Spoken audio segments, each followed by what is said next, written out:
Hello everyone, welcome back to my channel and welcome back to another video। तो आज हम जिस famous personality के बारे में बात करने वाले हैं वो है निशा लांबा जी। और निशा लांबा जी को आप सभी लोग जानते होंगे। इनका एक सैलून है नोएडा सेक्टर 18 में निशा लांबा के नाम से, जहाँ पे ये लेडीज़ को फैसिलिटी देती हैं, मतलब सर्विसेज देती हैं लाइक ब्यूटी की और हेयर ट्रीटमेंट वगैरह की। तो इनका खुद का सैलून है और ये सोशल मीडिया पे काफ़ी ज़्यादा फेमस है। यूट्यूब पे इनके 9 मिलियन अप्रॉक्स सब्सक्राइबर हैं और ये बहुत ज़्यादा अपने व्यूअर्स के बीच में फेमस हैं। अपनी स्ट्रगल और जिस तरीके से ये अपने सिंगल मदर हैं और जिस तरीके से ये अपनी बेटियों को रेज कर रहे हैं बिना किसी सोसाइटी के प्रेशर के और अपने बोल्ड अंदाज के लिए, इस वजह से काफ़ी ज़्यादा फेमस है। इंस्टाग्राम पर भी ये आए दिन वीडियो डालते रहते हैं। अब कल ही इनका एक वीडियो आया जिसमें इन्होंने बताया कि इनकी जो पास्ट हिस्ट्री है, जो इनकी अब्यूजिव मैरिज रही है और मैरिज ब्रेक का रीज़न इन्होंने कल डिस्क्लोज किया, जहाँ पे इन्होंने बताया कि जो इनके हस्बैंड थे वो बहुत ही ज़्यादा डोमेस्टिक अब्यूज़ इनको करते थे और छोटी छोटी बातों पे ही मारपीट करते थे। स्टार्ट करते हुए उन्होंने अपनी एक उन्हीं के साथ में एक फ्रेंड थी, उनकी फ्रेंड कह लो, को वर्कर कह लो, कुछ भी कह लो, सोनू नाम की। तो उनके बारे में डिस्कस करने से पहले उन्होंने अपनी लाइफ के बारे में डिस्कस किया, जहाँ पे उन्होंने बताया कि उनकी जो मैरिज थी 7-8 साल की, वो एक लव मैरिज थी, जहाँ पे वो अपने हस्बैंड से अपने फादर मदर के अगेंस्ट जाके उन्होंने शादी की थी। और वो उनका बहुत ही ज़्यादा गलत डिसीजन रहा, बिकॉज शादी के तीसरे दिन ही उनके हस्बैंड ने उनके साथ डोमेस्टिक वायलेंस किया था, वो भी एक छोटी सी बात को लेकर। और उन्होंने ये भी बताया कि वो सिर्फ एक बार नहीं था, उसके बाद वो कई बार उन्होंने हाथ उठाया। एंड जब उन्होंने फर्स्ट टाइम उठाया था उस चीज़ को वो रिग्रेट करती हुई नज़र आई कि अगर मैं फर्स्ट टाइम जब उसने हाथ उठाया था तभी मैं घर से बाहर निकल आती तो शायद मेरे साथ इतना गलत नहीं होता, मैं लाइफ में मूव ऑन कर चुकी होती, मुझे इससे अच्छा कोई लाइफ पार्टनर मिल चुका होता और शायद मैं आज अकेली नहीं होती। और उन्होंने उसको, जो साथ में फीमेल थी सोनू, उसको भी समझाते हुए बोला कि लाइफ में सही टाइम पे डिसीजन लेना बहुत इम्पोर्टेंट है, बिकॉज आप लाइफ में आगे तो बढ़ जाओगे लेकिन कभी भी उस चीज़ को भुला नहीं पाओगे जो आपने गलती की है। तो वही मैं भी फेस कर रही हूँ। और उन्होंने अपने व्यूअर्स को भी बोला, जो फीमेल्स हैं, कि लाइफ में आप कभी भी, अगर आपको लगे ना कि मेरे हस्बैंड ने मुझ पे हाथ उठाया और ये सिर्फ एक ही बार है या स्ट्रेस में हो गया है या कुछ भी, तो ऐसा कुछ भी नहीं है। जो एक बार हाथ उठा सकता है वो कई बार हाथ उठा सकता है। तो इसीलिए आपको किसी को भी चांस नहीं देना है। और अब्यूजिव अगर आपकी मैरिज हो जाए और डोमेस्टिक वायलेंस पे बात आ जाए तो उसी टाइम पे आपको डिसीजन लेना चाहिए और सेपरेट हो जाना चाहिए।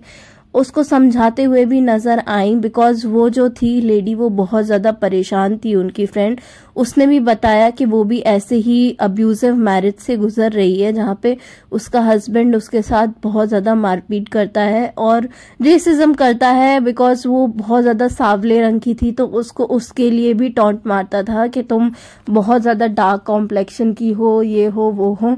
और कहीं ना कहीं वो उसको नीचा दिखाता था कि तुम मुझे डिजर्व नहीं करती। और ये सिर्फ इन दोनों की ही मैं बात करना चाहूँगी कि ये सिर्फ निशा लांबा या सोनू की ही स्टोरी नहीं है। आजकल एजुकेशन लेवल जिस तरीके से बढ़ रहा है उसके साथ साथ डोमेस्टिक वायलेंस भी बहुत ज़्यादा बढ़ रहा है। बिकॉज देखो, फीमेल्स जैसे जैसे अपनी लाइफ में ग्रो कर रही हैं, वो जो दोनों चीज़ों में बैलेंस बनाने की कोशिश करती हैं, वर्क लाइफ एंड घर की भी लाइफ। बट कहीं ना कहीं कुछ ना, देखो हर इंसान परफेक्ट नहीं होता, कहीं ना कहीं कुछ ना कुछ छूट ही जाता है और वही एक कारण हो जाता है अब्यूजिव मैरिज का। तो इसीलिए आज के टाइम पे बहुत ज़्यादा ज़रूरी है कि दोनों ही एक दूसरे को सपोर्ट करके चलें, दोनों ही पार्टनर एक दूसरे को समझें। अगर कहीं कुछ चीज़ें छूट रही हैं एक पार्टनर से तो वो दूसरा भी संभाल सकता है। अगर आज दोनों ही जो जनरेशन है, अगर दोनों ही वर्किंग है तो घर का काम भी दोनों की ही रिस्पॉन्सिबिलिटी होना चाहिए। और निशा लांबा ने ये भी बताया अपने बारे में कि निशा लांबा जो है वो बहुत ज़्यादा स्ट्रेस में थी, बिकॉज उन्होंने लव मैरिज की थी, तो उनके पास कोई ऑप्शन नहीं था। कई बार उन्होंने सोचा इस मैरिज में कि वो अपने हस्बैंड से भागकर अपने मम्मी पापा के पास आ जाएं, बट उस ऑप्शन को भी वो एक कंसीडर नहीं कर पा रही थी, बिकॉज अपने माँ बाप से झगड़ा करके और अपने माँ बाप से लड़ाई करके भी वो अपने हस्बैंड से शादी की थी उन्होंने। तो उनको ऐसा लग रहा था कि अगर मैं अपने मतलब पापा के पास वापस जाऊंगी तो बहुत ज़्यादा गुस्सा करेंगे या बहुत ज़्यादा सुनाएंगे और बोलेंगे कि मेरी ही गलती थी, मुझे ऐसे लाइफ पार्टनर के साथ नहीं रहना चाहिए था। और ये सिर्फ निशा लांबा ही नहीं, बहुत सारी फीमेल्स ऐसा ही करती हैं जो लव मैरिज करती हैं और कहीं ना कहीं बाद में वो डोमेस्टिक वायलेंस का शिकार होती हैं, तो वो अपने घर पे नहीं बोल पाती हैं कि मतलब मम्मी पापा मैं परेशान हूँ या मुझे प्रॉब्लम हो रही है, मेरी मैरिज नॉर्मल नहीं है, वो नहीं बता पाती हैं। और कहीं ना कहीं यही एक कारण बनता है आगे चल के गलत चीजें होने का उनके साथ। तो कभी भी अगर ऐसी सिचुएशन में कोई फीमेल फंसती है तो उसको सबसे पहला जो डिसीजन लेना चाहिए वो यही लेना चाहिए कि वो अपने मम्मी पापा के पास वापस आ जाए। बिकॉज देखो माँ बाप है, माँ बाप कभी ना कभी अपने बच्चे को माफ कर ही देते हैं, बट जो आप गलत सह रहे हो वो कभी खत्म नहीं होगा। अगर आप देखो कई पेरेंट्स होते हैं वो ये भी समझाने की कोशिश करते हैं कि आगे जाके बेबी हो जाएगा और चीजें नॉर्मल हो जाएंगी। ये चीज को भी निशा लांबा ने अपने ब्लॉग में हाईलाइट किया कि उनको भी यही समझाया गया कि आपको बच्चा होने के बाद सारी चीजें नॉर्मल हो जाएंगी, हस्बैंड का बिहेवियर ठीक हो जाएगा।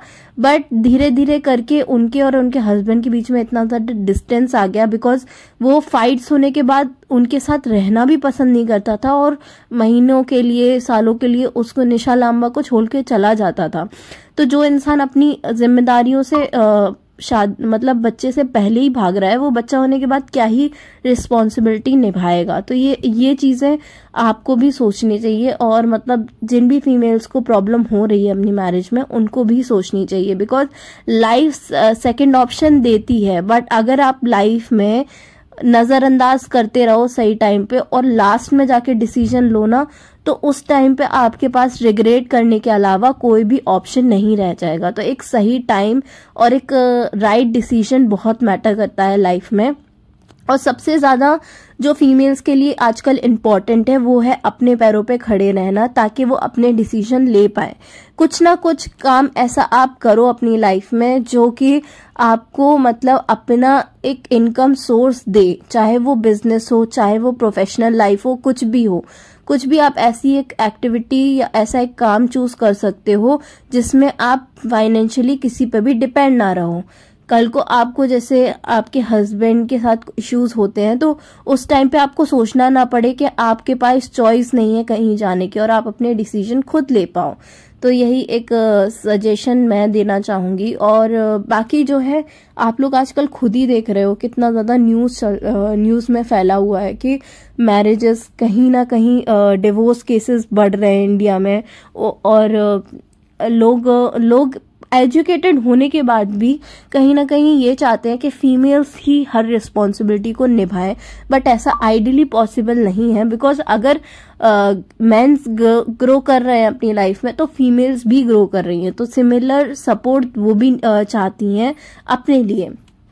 और जो निशा लांबा के साथ उनकी जो को वर्कर थी उन्होंने भी बताया कि जो उनके हस्बैंड हैं वो इस चीज़ को नहीं समझ पा रहे हैं कि उनकी भी लाइफ है, उनकी भी चॉइसेस हैं, उनके भी डिसीजन है और उसको इज्जत नहीं दे रहे हैं। सबसे बड़ी बात होती है किसी भी फीमेल के लिए कि उसके काम को उसका हस्बैंड रिस्पेक्ट करे। अगर कहीं ना कहीं आपके जो हस्बैंड हैं वो आपको आपके काम में सपोर्ट नहीं कर रहे हैं, आपको एनकरेज नहीं कर रहे हैं कि हाँ हो जाएगा, टेंशन मत लो, तो कहीं ना कहीं आप फीमेल्स भी लैक करती हैं और सोचती हैं कि नहीं this is not the correct partner जिसके साथ मैंने अपनी लाइफ सोची थी, और वही डिस्टेंस का कारण भी बन जाता है। तो एक बहुत इंपॉर्टेंट बैरियर है कि दोनों को ही समझना चाहिए और दोनों को ही एक दूसरे को सपोर्ट करना चाहिए।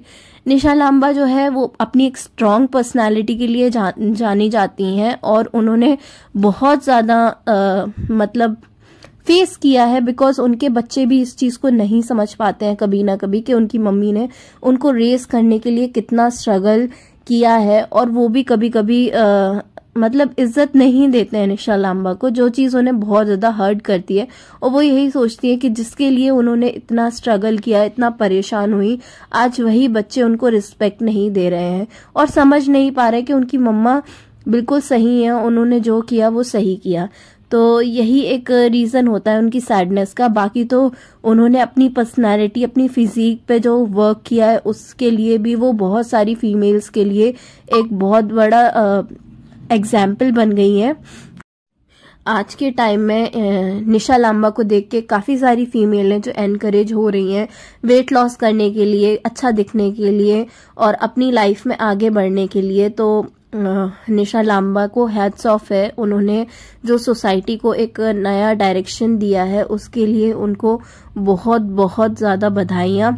और हम तो यही चाहेंगे कि निशा लांबा ऐसे ही एग्जाम्पल सेट करती रहें फीमेल्स के लिए।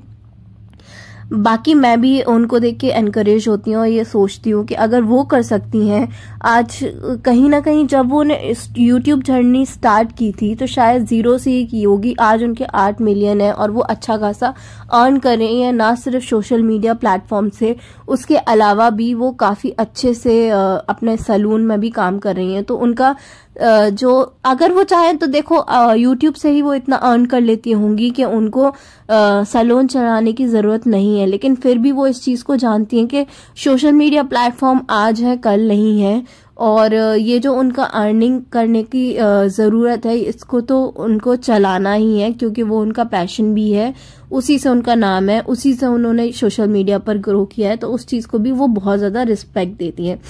बाकी वो हर फीमेल को एनकरेज भी करती हैं कि वो अपनी लाइफ में उनकी तरह स्ट्रगल ना करे। उन्होंने जो गलतियां की हैं, उन्होंने जो करेक्ट टाइम पे डिसीजन नहीं लिए हैं, उस चीज़ को फॉलो ना करके एक राइट टाइम पे राइट डिसीजन ले, ताकि वो अपनी भी जो भी लाइफ में स्ट्रगल चल रही है उससे बाहर आके अपने हुनर को निखारे और अपनी लाइफ में आगे बढ़े। तो ये निशा लांबा एक बहुत बड़ा एग्जाम्पल सेट कर रही हैं और मैं उनको बहुत टाइम से फॉलो कर रही हूँ, मैं उनके व्लॉग देखती हूँ।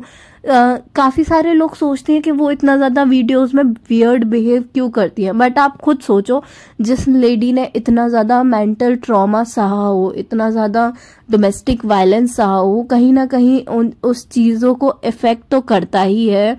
और अब वो काफ़ी ज़्यादा नॉर्मल दिखती हैं वीडियोस में। उसका रीज़न भी है क्योंकि वो अपनी लाइफ में आगे बढ़ चुकी हैं।